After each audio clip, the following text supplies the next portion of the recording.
Hey now, back for another day, another W.U.S.U of the day. Today is strength building and a little bit of cardio.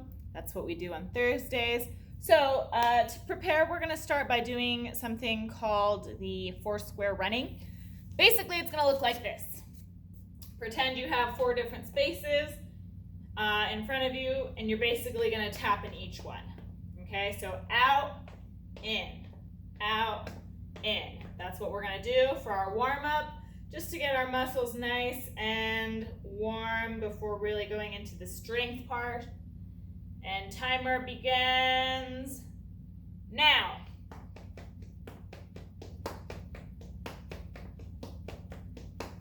Out, out, in. Try to go as fast as you can while still maintaining that coordination.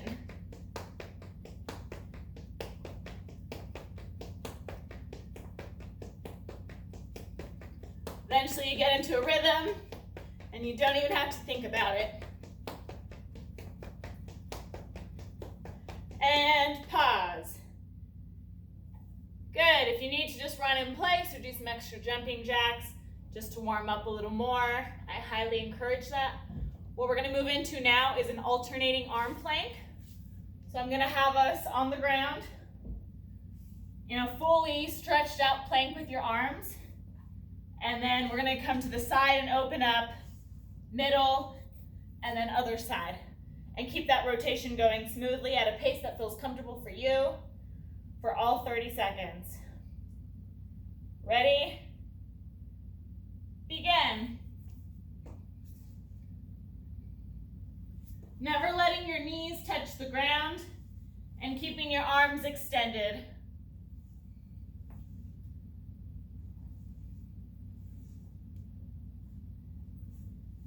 Good, halfway there.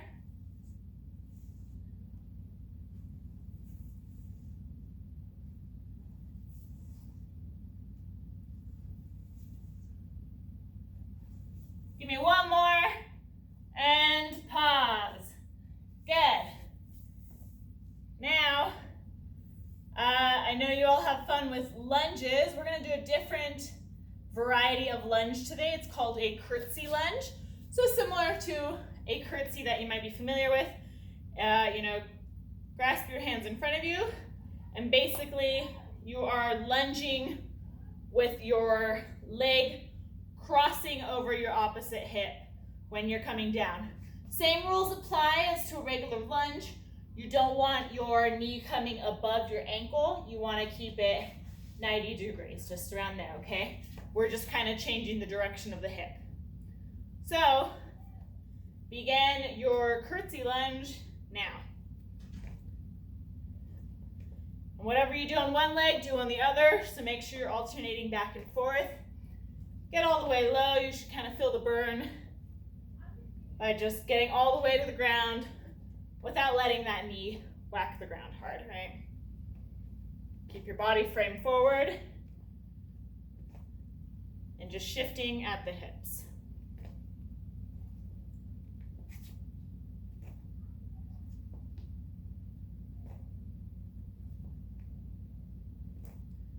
Oh, we went over on time on that one. Good job. Didn't even notice. Having too much fun. Next, we're going to do bird dogs. Don't ask me why they're called this. I don't actually know. But we're going to be on in a tabletop position on all fours on the ground. And then one leg is extending, opposite arm is extending, and then we're crunching inwards. Okay, while keeping those body parts above the ground. And then switching onto the other leg and other arm and crunching forward. Okay, so we're going to begin that, alternating back and forth on each side, starting now.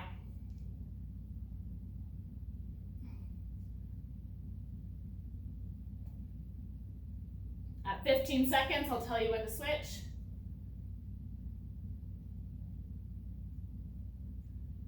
And switch.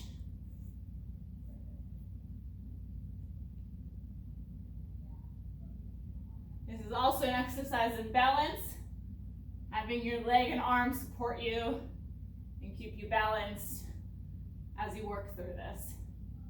and pause. Good job. Next, we're gonna go into a sumo squat with a side bend. So we're gonna hold in squat position. So legs are gonna be out further than hip width, and you're gonna bend in low to it.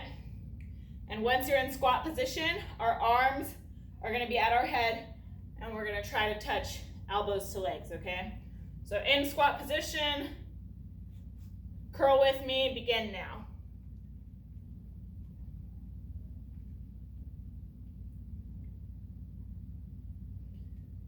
Hold the squat, you should feel the burn in your legs.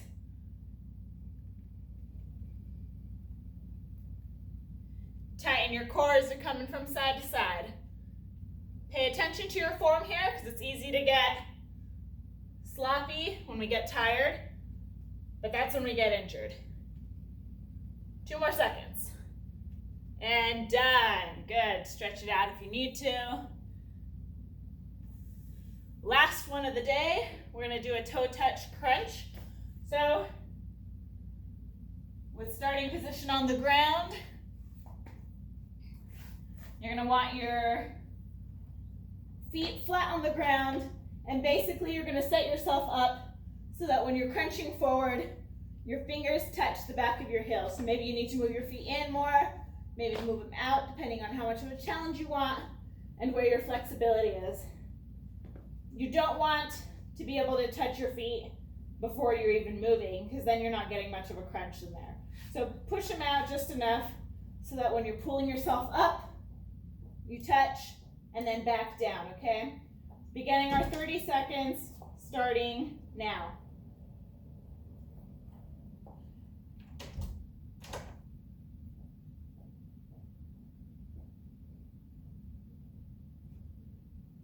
Tighten that core to pull yourself up, keeping arms straight, touching the back of the heels each time. 10 more seconds.